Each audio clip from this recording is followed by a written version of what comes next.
Hello, this is Georgina Rose, part-time esoteric content creator and part-time Scarlet Woman, and welcome back to my YouTube channel.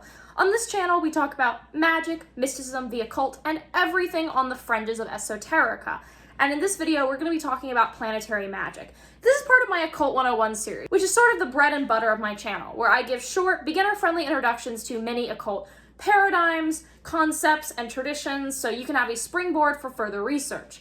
I will say this. Right now it is raining outside of my apartment and it seems to have subdued for a couple of minutes, so I'm hoping that there's no weird noise while I record.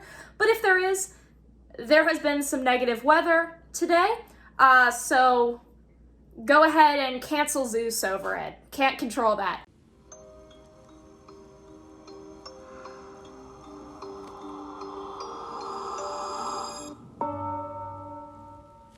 But I wanted to film anyways. So, planetary magic is something that seems intuitive at first, but is actually pretty complex.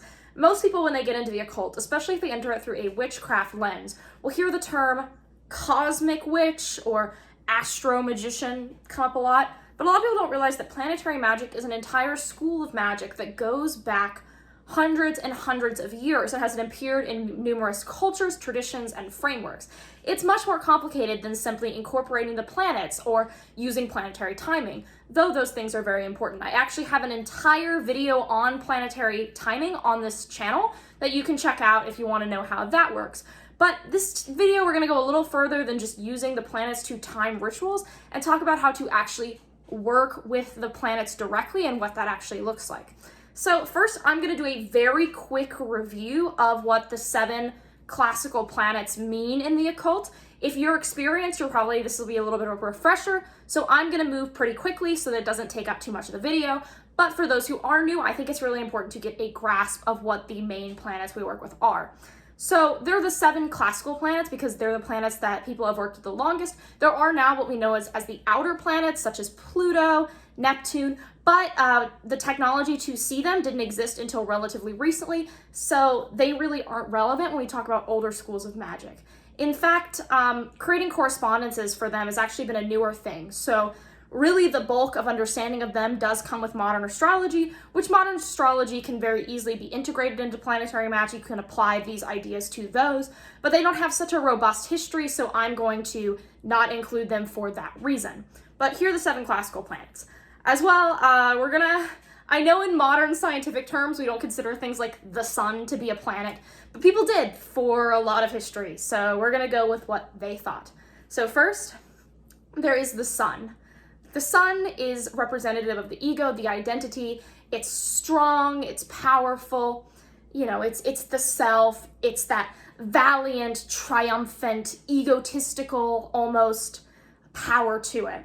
The moon is the feminine, the emotions, the intuitive, the mysterious, the divinatory. Then there is Mars. Mars is war, aggression, the warrior spirit, fighting, that hard masculinity. And then there's Mercury. Mercury is communication, trickery, deceit, media, transportation.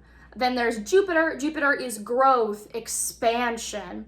Venus is love, beauty, sex, and then there's Saturn. Saturn is discipline, limits, boundaries, and time. That was very quick. There's a lot more things that are ascribed to each of these. That's just the quickest way I could possibly go through them. There's actually like hundreds of attributions for each if you look far enough into the text. And an interesting concept that's really relevant here is when it comes to a person, in your natal chart, you're going to have certain planets that are more strong with you, that are more intrinsic to you, right? Like maybe you're a really Saturnian person, a really Mercurial person. So a lot of people, when they get into planetary magic, feel like they should work with those planets, the ones that are sort of the strongest for them. However, a common sentiment in planetary magic is one akin to the older form of medicine known as humoric medicine, where you try to balance them out. Let's say you're a really solar person. If you have too much sun in you, you're going to get really imbalanced. Just like if you went outside and you stand under the sun, If you stay on it long enough, you're going to get a really beautiful tan, but if you stay too long, you're going to get a nasty sunburn. And so it's really important to not let these get out of control, because with each planet, there are good things and there are bad things. None is wholly good, none is wholly evil. Many people get caught up in ascribing malefic versus benefic to the planets to forget that everything must exist in balance and in regulation. Otherwise, even the most benefic, beautiful thing can go too far. Like Saturn is always cast as like sort of a devil, an evil planet. But if you don't have enough Saturn in you, you're going to have endless growth. You're going to never have discipline. You're going to never have order. You're going to be out of control. Much like when I discussed Kabbalah. There's the pillar of mercy that is endless expansion and growth, but without severity, it gets out of control. It needs that severity, that negativity to give it shape and form so it can actually exist in the world properly. Meaning that when you approach these things, it's really important to balance them out.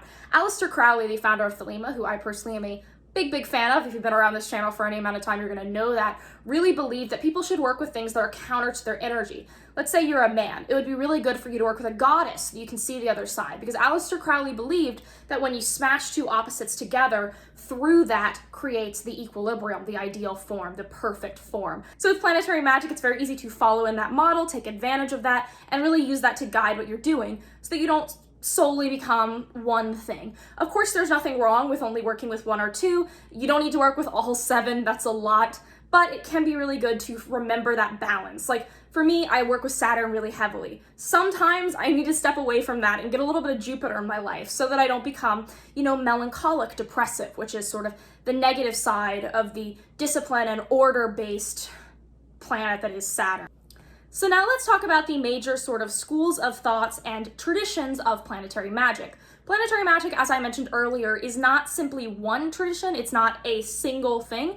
So there are a few ways that it appears. The first is going to be through the grimoire tradition. For those who don't know, the grimoire tradition is a blanket term for a lot of grimoires that came out anywhere between the medieval period to the Renaissance. The most famous being the Keys of Solomon, the Ardebal, the Black Pullet, the Grimorium Verum. There are a lot of them. Those are sort of the famous ones. But within these, you see discussions of planetary workings. In the Keys of Solomon, you see the pentacles of each planet. And through working with these specific pentacles, I'll pop some up there, you'll know that each pentacle is assigned a sort of task, a meaning. And so a lot of people will take the pentacle, charge the pentacle, and use it in a talismanic fashion to sort of connect to that meaning. There are many about things like not being noticed, getting new jobs, persuading people. And so they're all the pentacles. There are multiple for each of the planets, and then you can work with each pentacle individually and then sort of develop these traits, pick up these attributes, etc. Also, in the grimoire traditions, there's this thing where you sort of work with the spirits of the planets. So obviously when it comes to spirits related to the planets, the ones that come to mind first would be the gods. So in Rome, there was a god assigned to each planet. The planets are actually named after Roman gods, right? Like say you want to work with Mars, you'd work with the god of Mars. You want to work with Saturn, you work with the god of Saturn. So if you're a devotional polytheist or a pagan, this can be obviously the easiest way, right? Like you make an altar to Saturn, you make an altar to Mars, and then through that you really work with them. You develop a devotional deity relationship through offerings, incenses, invocations, and all that. However, there's another way to work with them, and this is the more grimoire way of doing it, where you realize that each planet has a bunch of spirits assigned to it. So a big theme in these grimoire traditions is the idea of a spiritual hierarchy. So, much like when you're working at a job, there's a bunch of people who are assigned to different tasks and they have different levels of power, right? Like there's the cashier, there's the store manager, there's the branch manager, and there's the CEO, right? With planetary magic, it's kind of a similar idea. So there will be the angel of the planet, the spirit of the planet, the intelligence of the planet, the angelic choir of the planet, etc., etc., etc. But the two that come up the most would be the spirit and the intelligence. So these are essentially the angel and the demon of the planet. And the way that you work with them is you use the intelligence, which is the angel of the planet, to command the spirit, which is the demon of the planet.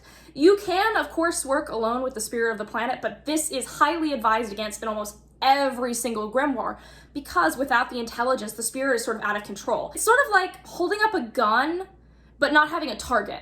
So you have your gun, that's the spirit, you point it, and then through the intelligence, you learn how to actually aim, and it gives you the targets that you're not just shooting into nowhere and causing a huge mess. You're shooting on the particular target.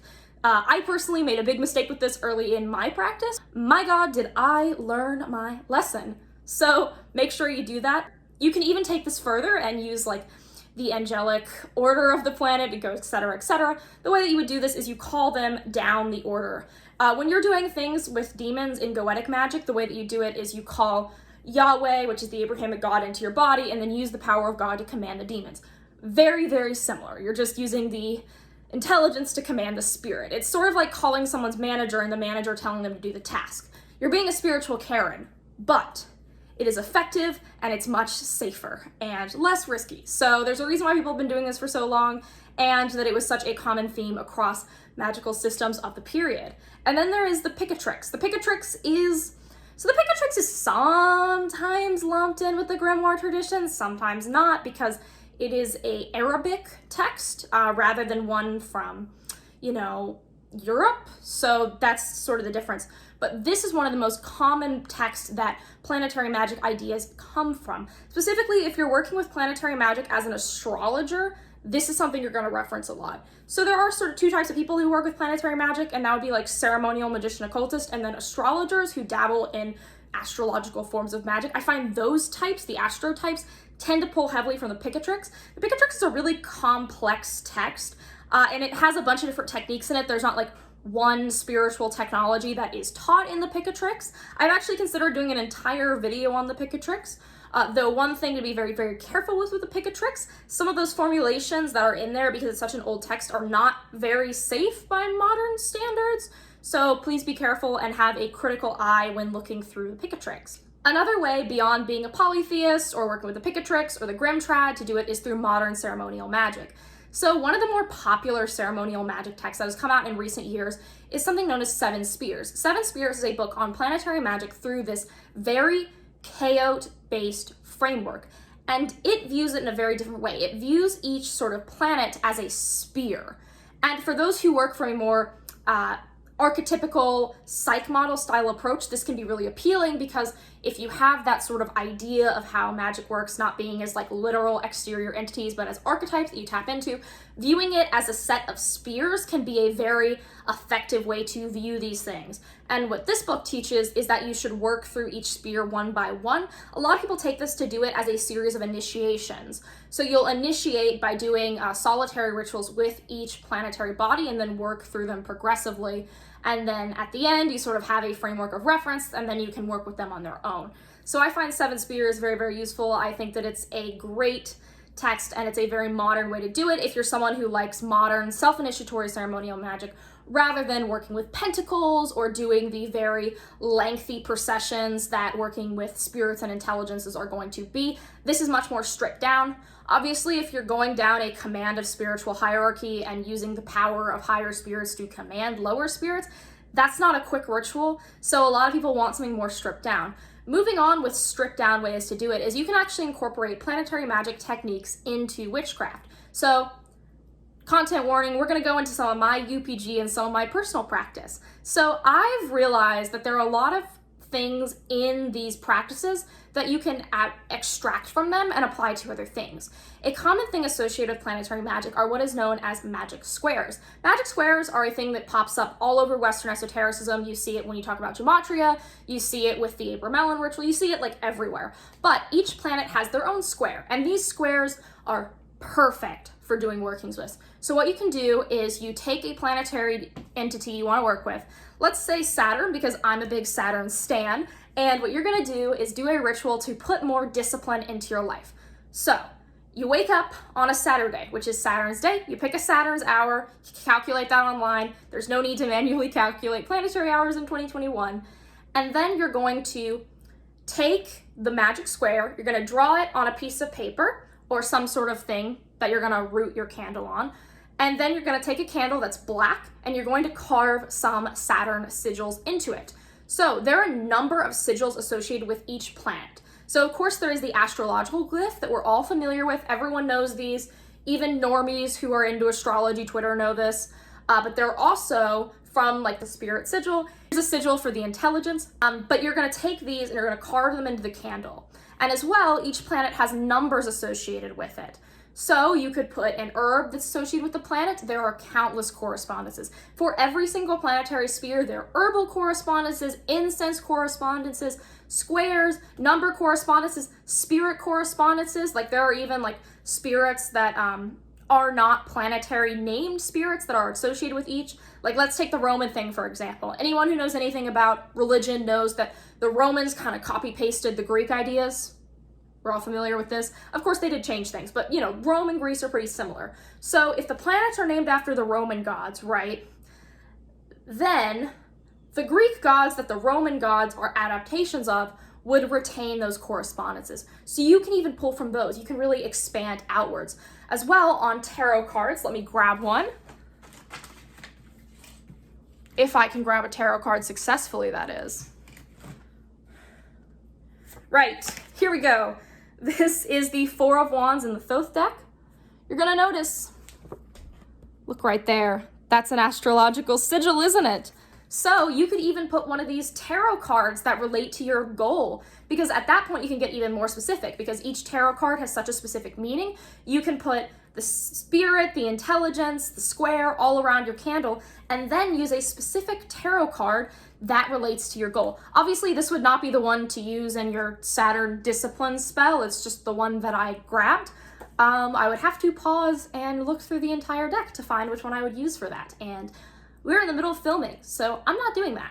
But yeah, you can get really creative with it. You can also integrate these ideas into not planetary spells. Let's say you're trying to curse someone, right? You're trying to take someone out. Valid, you know?